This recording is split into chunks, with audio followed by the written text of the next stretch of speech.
নমস্কার, আজকে আপনাদের সাথে শেয়ার করব বাসন্তী পোলাওয়ের একটা সুন্দর এবং চটজলদি রেসিপি। চালটাকে ভালো করে ধুয়ে নিয়ে একটা পরিষ্কার খবরের কাগজের মধ্যে চালকে ভালো করে সুন্দর করে বিছিয়ে নিয়ে তাকে শুকিয়ে দিতে হবে। শুকিয়েই যাচ্ছি এখনও শুকাচ্ছি। কাণ্ড! এই তো শুকাচ্ছি আমি এখনো শুকিয়েই যাচ্ছি। এই তো এত ভালো করে শুকাচ্ছি, মানে চালওয়ালা নিজেকে ধন্য মনে করবে যে আমার বানানো চাল কেউ এত সুন্দর করে পারলে। এইবারে চালের মধ্যে দিলাম আমি ঘি। এই ঘি দেওয়ার বাবা 2 চামচ ঘি দিয়েছি, তারপরেও মন ভরে গেছে। তারপর আমি দিলাম আদা বাটা, তারপরে আবার আদা বাটা হাতটা ঝেড়ে নিলাম, একটু দিলাম নুন, তারপরে দিলাম, চিন্তা করছি এখনও দিইনি, বাবা পয়সা বেশি হয়েছে, তাই জন্য চিনি না দিয়ে আমরা দিলাম চিনির কিউব।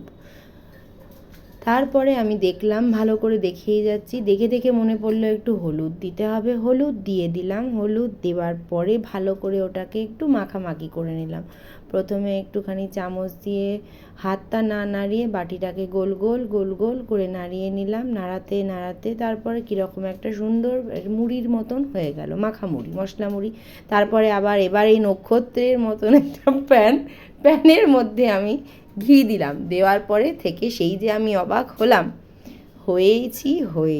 এ অবাক হওয়া আমার আর থামছে না। এত অবাক আমি হয়ে গেলাম যে প্যানের মধ্যে ঘি আমি কোনো দিনও দিইনি। তা দেওয়ার পরে হঠাৎ করে আমার মনে হলো, আরে আমি তো ভিডিও করছিলাম, স্টিল ফটো নয়। তারপরে আমি দিয়ে দিলাম ঠিক গুনে 4টে, কী বলে এটাকে, ছোটো এলাচ 2টো, দারচিনি 3টে দিয়েছি, লবঙ্গ শত্রুতা আছে বলে 2টো দিয়েছি, তেজপাতা। তারপর সেটাকে খুন্তি দিয়ে ভালো করে নেড়েছি, নাড়ানাড়ি করতে হঠাৎ করে এক কড়া কাজু বাদাম দিয়ে দিলাম ওর মধ্যে, দিয়ে এবার সেটাকেও নাড়ানাড়ি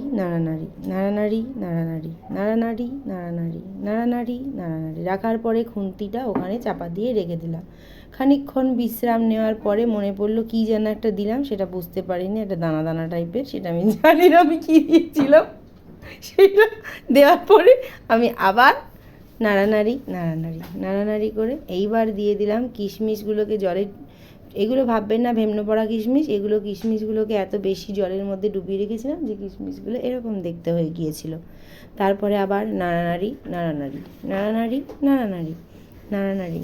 এইটা কি দিয়েছিলাম আমি ঠিক তারপরে হঠাৎ করে হাওয়া চলে এলো, এসে আসার পরে সেই মশলা মুড়ির মতন মাখানো যে চালটা আমি রেখেছিলাম, সেই চালটাকে আমি এটার মধ্যে দিয়ে দিলাম। ওই দেখুন বড়লোকদের চিনির দানা দেওয়ার পরে আবার নাড়ানাড়ি। তেজপাতা কখনো দেখা যাবে, কখনো তেজপাতা তলায় চলে যাবে, কখনো উপরে, কখনো নিচে।